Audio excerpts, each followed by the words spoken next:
Greetings again, everybody, and welcome back to Dark Souls 2, Crown of the Old Iron King. Last time we made this place come alive using the Scorched Iron Scepter, and now we're gonna just ride some elevators, but first let me actually read the description of the Scorched Iron Scepter because it's kind of interesting. A scorching hot iron scepter used to activate contraptions by transferring heat into Broom Tower. When the old Iron King wrested this dilapidated region from Kingdom of Wen, the act required all the resources the enfeebled lord could muster. But with the discovery of this iron-producing miracle, he was reborn as a powerful leader. So this thing is what gave him power, and what we just did here was, well, open a hidden door on our way up, and now we went into it on our way down. This is kind of important treasure. Hollow skin. It's gonna come in very handy in two small areas of the DLC. And we'll be only seeing one of them this video though. But rest assured, it's gonna make it very, very easy and completely negate the challenge it presents. Because there are areas that feature curse prominently, and hollow skin actually increases our curse resistance to 1000, which means immunity. But we don't need it right now. So now that we have, well, access to all those moving platforms, elevators and whatnot, we can explore the entire rest of Broom Tower. They're all pretty much optional though, but some of them feature really cool treasure, others feature Ashen Idols, and still others feature both, maybe? We'll see. There might even be an entire optional area that's one of the co-op areas, or two of them, who knows? We're gonna see all that though. So, to our left here, there's a wall. It has a couple cracks in it. It's not as obvious as, say, in a Zelda game, but you can tell if you look at it. So we will want to kind of cause an explosion there, like that other time in the other room. Thankfully, I do know that there's one of those powder carriers in that small passage to our left there. Well, calling it a passage is a bit much. It's not really one. It's more of a niche. But this room is kind of a dig if you try to... Well, I don't want to say do it legit, because just charging in and aggroing everybody is hardly something I'd call legit in a Souls game. So I suppose cheesing them from a distance is more legit, because there's plenty of enemies there. And we only defeated one. Two more of those unnaturally moving animated sets of armor. And I think one or two regular soldiers. Let's actually do this here first.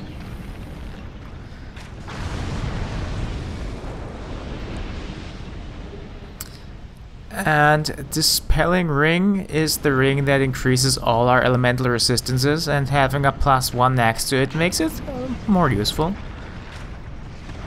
Elemental resistances are way more useful in PvP in general. I mean, having a ring that ups them all. For PvE, you'll just want to pick one of the rings that just increase specific resistances and go with that, because they increase it higher. There's, after all, stuff like a Dark Quartz ring +3 in the DLC.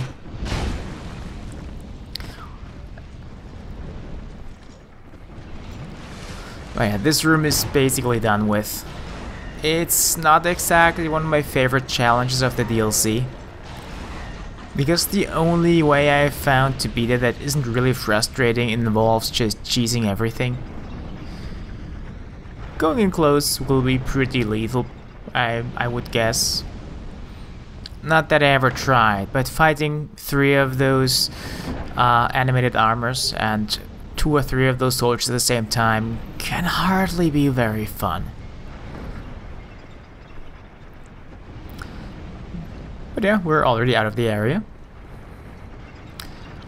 But this was only one of many little side paths that we can explore here. We're not gonna go through that door there yet because, well, we don't have the key to go through it yet. Plus, it's something that I want to save for another episode.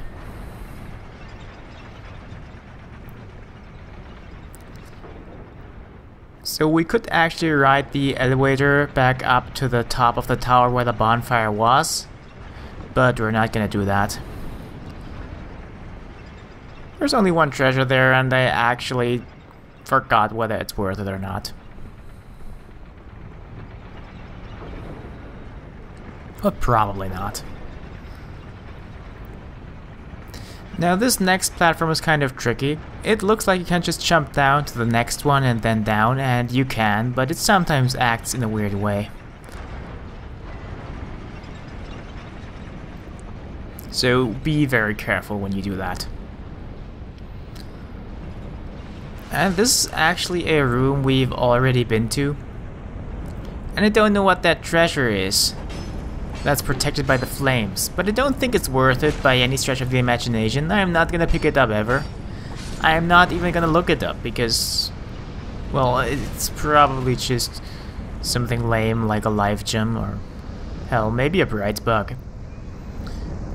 Bright bugs, by the way, are basically items created for people who have trouble with the game. They increase defenses, or rather, they decrease the amount of damage you take, and they increase the damage that you deal.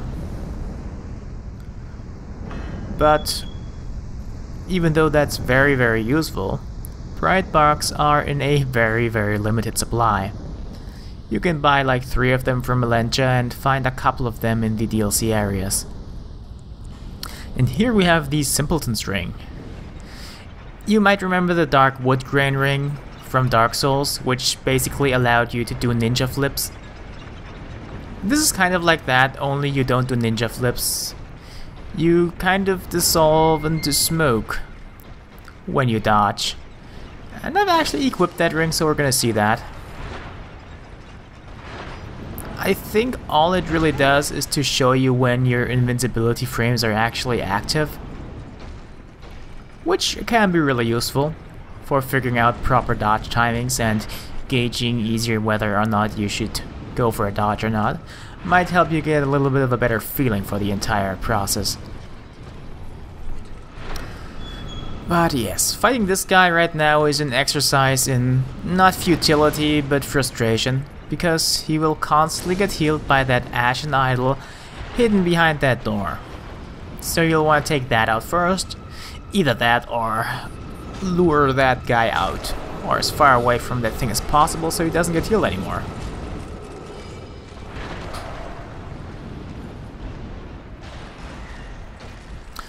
You can pretty easily just cheese those guys if you use ranged weapons. Fighting them up close is more fun, but can go wrong very, very quickly. Especially if you ever have to fight like more than one of them at the same time. They're pretty big and pretty strong. Easy enough to defeat to not count as mini bosses. But just a little bit more and I would just, you know, be very frustrated if they ever came back after killing them once. They thankfully aren't strong enough to kill me in one hit either. And that's with unupgraded armor. I basically never upgrade any of my armor because, well, you don't have to. Armor's not that useful. Plus, Fashion Souls is way more important than having high defense values. Another fragment of Nadalia's soul. Eventually, when we have all of the fragments, we will of course get her proper soul.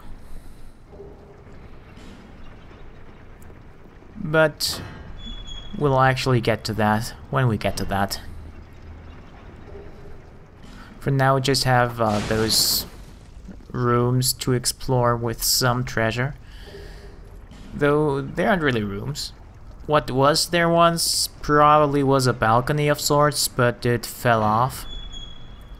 Either that or it was never properly built there in the first place. Kind of hard to tell, but not really important either.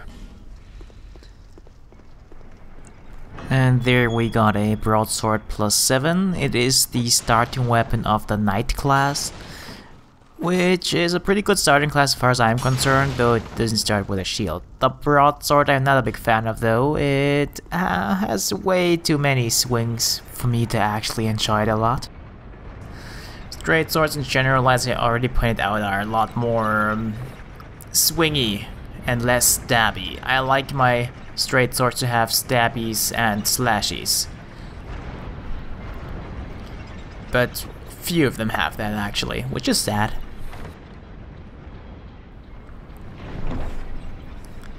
So the Pilgrim Spontoon here is one of the few weapons that also act as catalysts.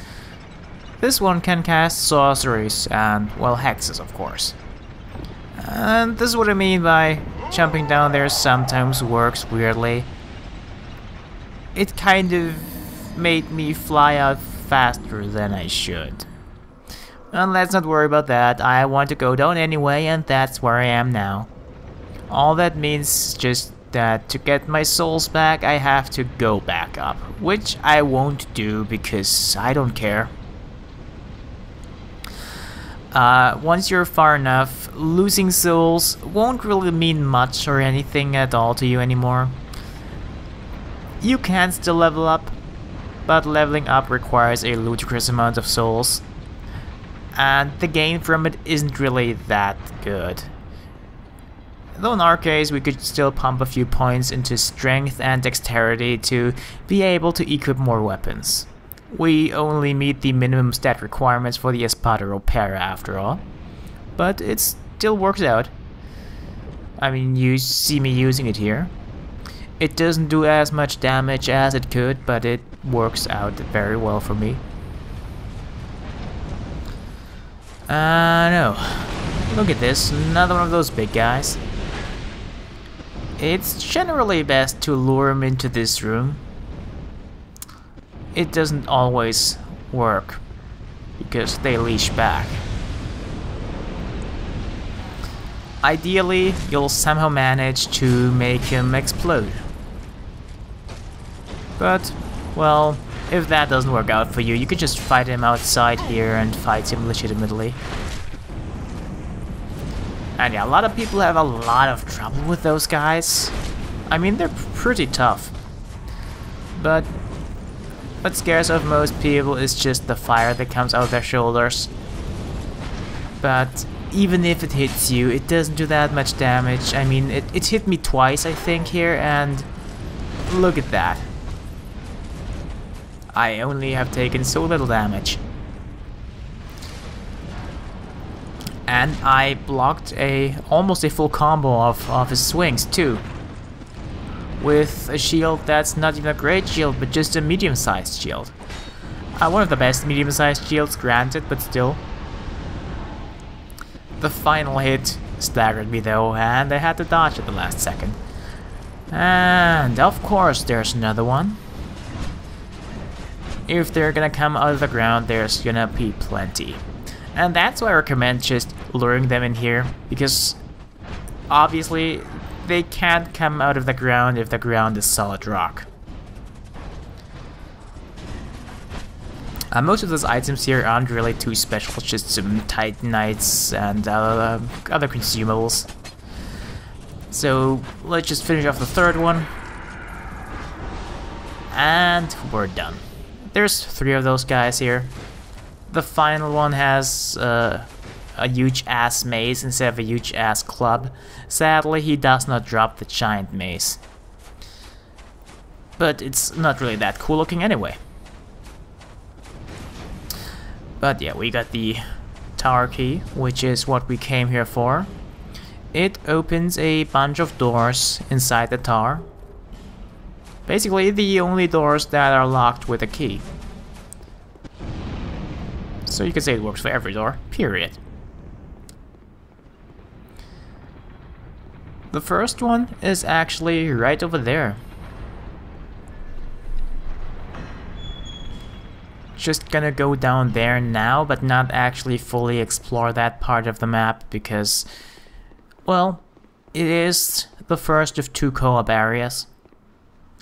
And I kind of want to show those co-op areas together with other people actually doing co-op. So look forward to that when it happens. I mean, it's already happened. You just have to wait until the video's up and commented on.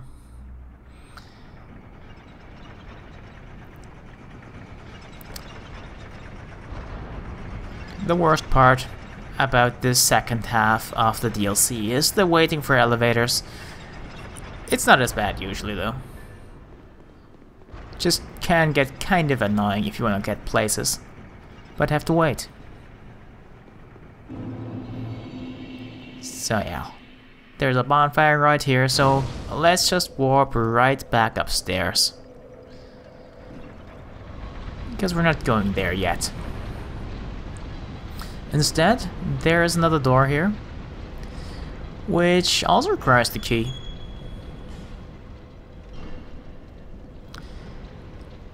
And as you can tell, it's pretty dark down there, and suddenly our curse builds up.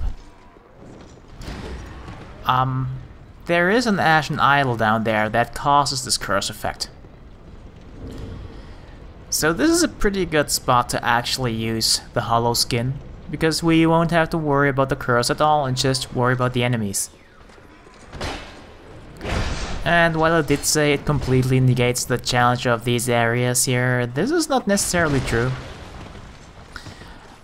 You still have to fight off those guys, and the Ashen Idol also powers them up with the Ashen Armor. So they have more poise, higher defense, and in general are more annoying because of that. And if I had died there, that would have been pretty stupid, but I didn't. There actually are people who claim without a hint of irony that if you use a ranged weapon in a Souls game, you suck. But I don't think so. Sometimes it's just way more fun to use a ranged weapon, and sometimes it's just way smarter, or just not stupid at all. I don't actually need the simpleton string here.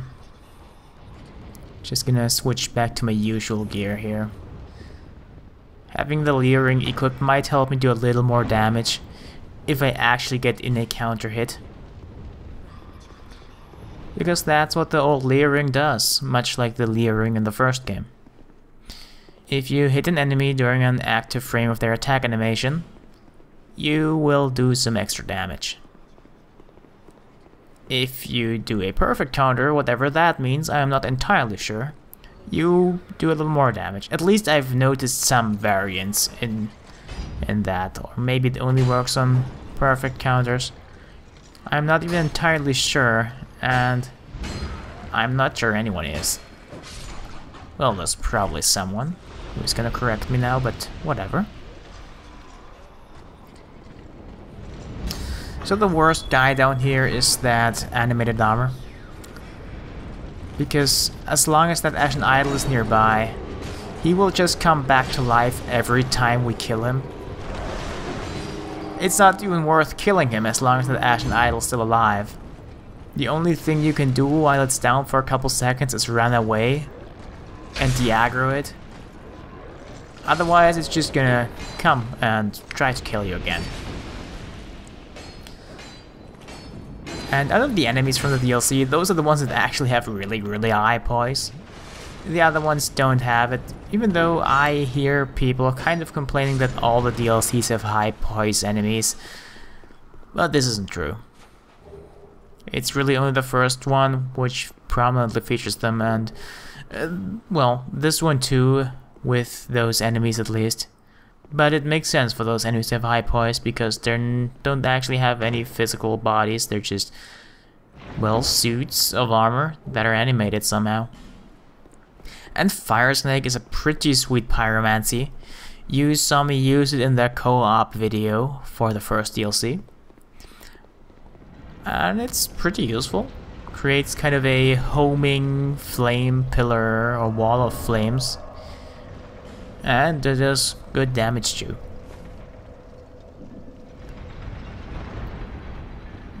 But yeah, let's actually go further down. Because we've done almost everything that we can do upstairs. There's still more. But I'm gonna save that for another time, because right now we want to get to the bottom of this entire tower. Because that's actually the entire destination of the DLC. We don't know it yet, of course, but we've pretty much been to the top. That's where we started. So, logically, from terms of progression, it would be a good idea to assume that we probably are headed to the very bottom of this.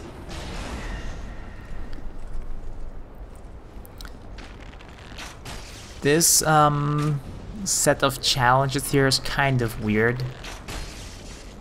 I'm not quite sure what they were going for here. You can snipe all the enemies here. You can attack them before they can attack you. Or hell, you can even attack them without them ever being able to attack you. It's just slightly faster for you to go down and actually murder them properly, with backstabs and stuff. And most of the time it's just one enemy too. There are some floors with multiple enemies, like this one, I'm pretty sure. But by this point you were forced to fight against multiples of those guys already anyway. And not just 2 or 3 guys, but actually 4 or 5 guys. The terrain was on your side somehow, of course, because fighting those numbers is not fun under normal circumstances.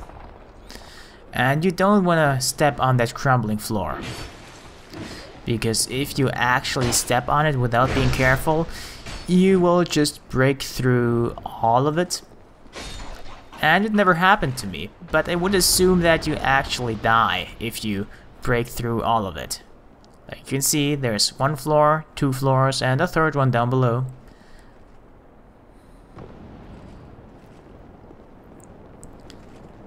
And hell, another one we can break through.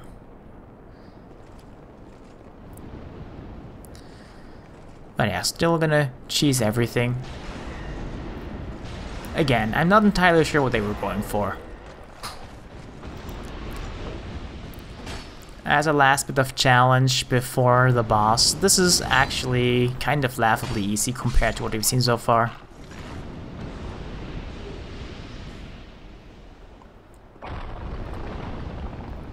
And yeah, I think now we've reached the bottom. So if you broke through all of those floors, if you don't die, you will have to fight that guy. Which I'm trying to avoid here. Also, another bad thing that can happen to you if you rush through this area because you don't want to bother with those floors. Well, you might just drop on that ledge here, but the guys from above will follow you and you'll have to fight them here. Check out the New Game Plus video if you want to see how that works out for me.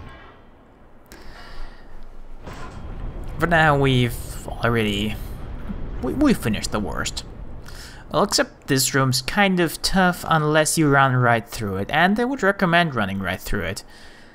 Unless, of course, you want the item that's in the chest in a small side room near the end of it.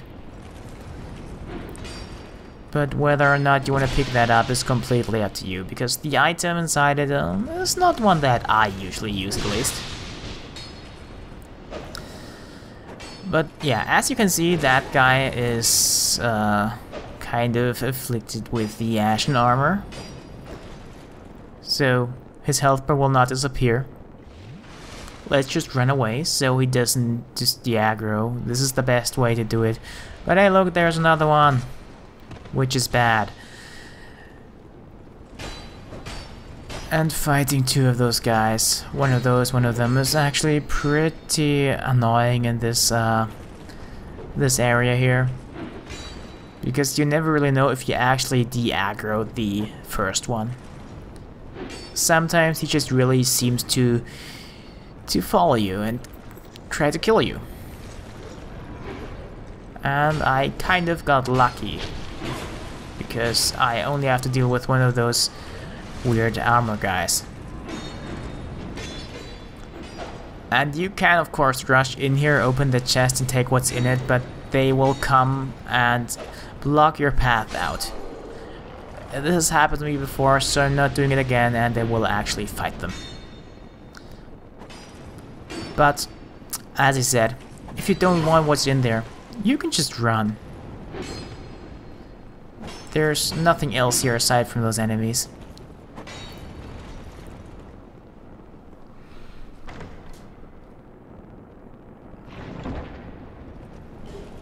Yeah, nothing that I use. In case it went too fast, this is the sorcery clutching. That's a little bit of damage. Sorcery damage, I mean magic damage to your regular damage, so you can do magic damage. But yeah, if you don't want that item and don't want to deal with those enemies, you can just run through here, step on that little pressure plate on that elevator and ride it down. And this is the actual bottom of the tower. Well, as far as we know anyway. So, up ahead is a fog gate, which will of course lead to a boss fight. And there are 4 ashen idols placed around the boss arena. You can tell from their visual effect that those have a healing effect. And yes, they do heal the boss if you don't kill them. If you don't get the smelter wedges from that first side area, we went through today, then you will probably not have enough smelter wedges to actually take out all 4 of them, but you will want to take out all 4 of them. But you need to take care of at least one of them. If you don't, you will have to keep the boss in that one corner of the room and hope he doesn't step out, otherwise he will get healed. Now, there are bosses for which this would not be as much of a problem. But let me tell you, that boss inside there is one of the hardest, if not the hardest boss of the game. And yeah, I'm staying very close to the center of the room here because the outer parts actually feature those big dudes with the giant clubs just coming out of the ashes. And this is probably something that you'll want to avoid for obvious reasons.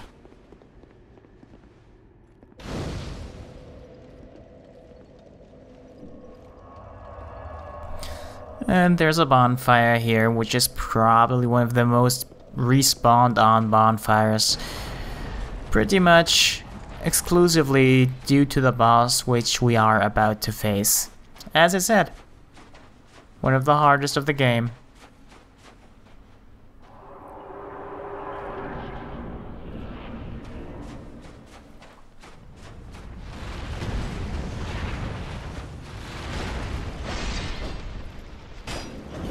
So yeah, this guy, the Fume Knight,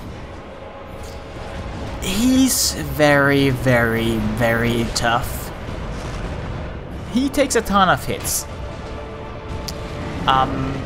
The relatively little amount of damage I deal is not only due to the fact that I don't exactly run an optimized build at this point. It's still very much a caster build that does a little bit of melee on the side. And we can defend ourselves decently. But normally you'd probably be able to do a little more damage with your weapons if you run, say, a strength build or a dedicated dexterity build.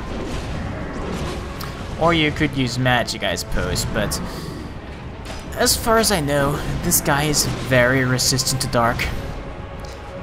And this guy has a very high chance of just murdering you. he has a very odd rhythm. He can alternate between fast and slow attacks because he has a regular sized sword for his body size at least, and a really huge sword, which is huge no matter who's holding it.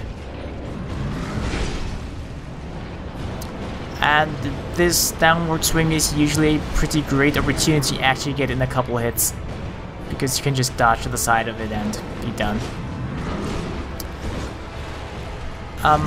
He can sometimes do kind of a backhand attack, either with his small or big sword, which is probably his most dangerous attack, because it has only a very short tail. But at around half health, he can do this. He will just power up, throw away his small sword, and he will have a super fast, really huge sword.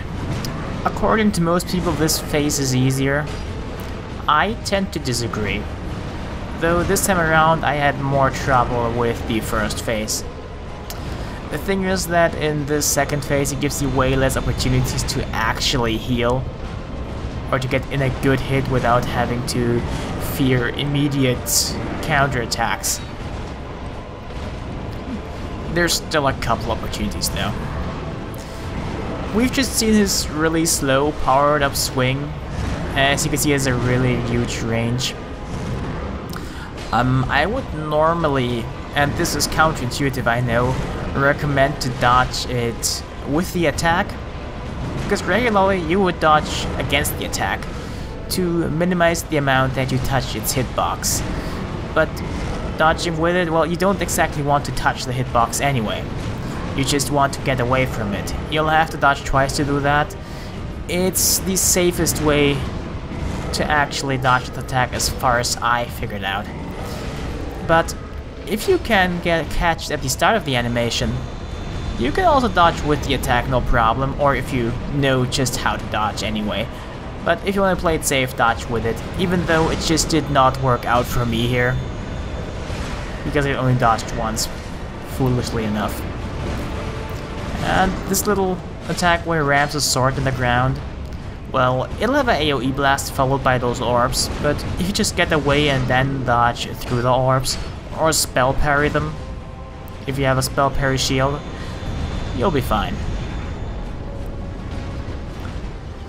Yeah, this is, as I pointed out, one of the hardest puzzles of the game, in my opinion even the hardest. It seems like we're doing alright. And this is how you're supposed to dodge that attack, if you just wanna, you know, be efficient. It's also the best opportunity to actually get in hits. But yeah, this isn't bad. This... Actually, it was my legit first try. I did not expect this. Especially with a character that's not exactly optimized, but goes to show that you don't really need one anyway. But yep, this right here is the crown of the old Iron King, which has a neat effect. If you equip it, it will recover spell uses after some time. Can be useful for keeping up spell buffs all the time if you want, but let's actually talk to Vendrick now that we have the crown. Seeker of fire, I see you've subdued another foul creature. One of the Father of the Abyss spawn. That confounded quintessence of humanity. The Abyss once had form, but then dissipated. And yet, traces of its existence endured. Each fragment, thirsting for power, spread dark with no relent. My dear Chandra was one such fragment. A feeble, tiny thing that thirsted for power more than any other. Driven by insatiable lust for a worthy vessel.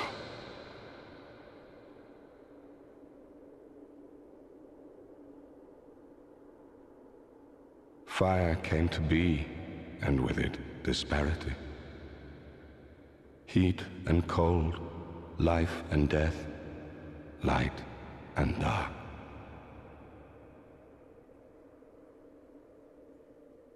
Dark was seen as a curse.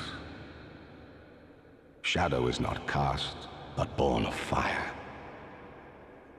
And the brighter the flame, the deeper the shadow. Inherit fire and harness the dark. Such is the calling of a true leader. Dark was seen as a curse. Alright, he's starting to repeat himself now. So let's just leave and actually check out the weapons that we can make from the Fume Knight Soul. We don't have Nadalia's true soul yet though, so it's just the Fume Knight Soul. Straight sword forged from the soul of the Fume Knight and imbued with the dark of Nadalia. The exiled swordsman Raim had the ability to expunge the Black Fog, but chose instead to live alongside it, in the company of the Child of Dark that haunts the sword. So, yeah, it's a straight sword, pretty good one actually. It has all the slashes and the thrusts that I had you know that I like about my straight swords. It is not as good as the Sun Sword, which has basically the same moveset, but it's still a very good weapon. The only reason it's not as good is because it does dark damage in addition to physical, which makes it less useful for enemies that have high dark defenses, which is very few of them in the main game, but quite a few of them in the DLCs. But still, pretty good weapon. This is, by the way, not New Game Plus Plus this time around, or Plus Plus Plus Plus Plus Plus Plus. This is New Game, and fully upgraded. But, yeah, that's that weapon at least. Let's check out the other one. I'm sure you can guess which one it is. This is a New Game Plus Plus Plus Plus Plus Plus Plus Plus though. Well, New Game Plus Plus with a bonfire intensity of 9. And this is actually a really cool Ultra Greatsword, the Fume Knight Ultra Greatsword. I'm using it left-handed here, but there's no benefit to it. It actually has less damage. The only reason I'm using it left-handed is because the Fume Knight wields it that way. And there's a reason for that. Because I commented on it maybe in one of the update posts when talking about one item description or the Pursuer. Because, well, I speculated that Raim, which is actually the Fume Knight, was the Pursuer, but that is not the case. Because this DLC proved me wrong. But yeah, there was once a left hand of the king and a right hand. The right hand was Velstad, and the left hand, the Fume Knight Raim. And at some point, Raim decided that he doesn't really like hanging out with Velstad anymore. So he did his own thing, and he fell from grace, basically. And this is where the Fume Knight comes in. So yeah, he is a knight that has fallen from grace, and that's it. He doesn't really like Velstad either. If you fight him while wearing any part of Velstad's set, he will immediately power up to his second phase. Didn't point out during the fight, but I am now. If you have trouble with the first phase, but not so much with the second, this is definitely a way you can make it easier for you. This weapon too, by the way, is actually fully upgraded. It doesn't really kill those guys as quickly as I'd like to, but that's only due to the fact that, as I said, this is a bonfire intensity of 9. Now that we used a bonfire setting at least. It was 8 in the beginning. But hey, that's it for now. I'll see you in the co-op areas of this DLC and of course in the next DLC. See you then.